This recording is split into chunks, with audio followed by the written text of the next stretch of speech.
Andando aqui no mato aqui, né, na terra aqui, eu achei esse pé de macaxeira ou mandioca, não tô conhecendo ele direito, né? Vamos tá arrancando ele aqui, galera, pra ver se a terra é boa mesmo de legume. Ver se eu consigo arrancar ele, né?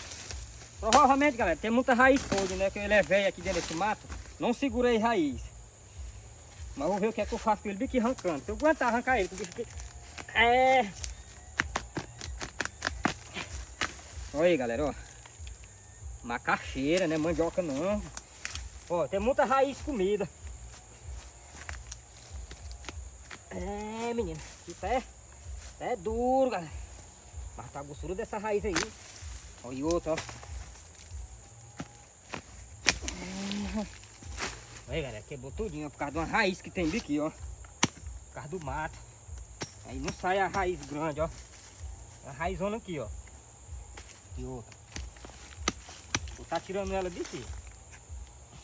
Essa aqui é grande. Ó. Menino.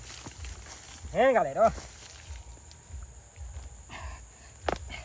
Olha aí. É macaxeira, né, galera? Olha, a macaxeira isso aqui é dessa qualidade aí, ó. Olha o tanto de raiz aí.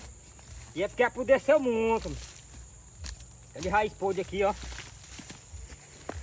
Olha, ó. Tudo podinho aí, ó. Tá vendo aí? Terra é boa, não é, galera? De legume.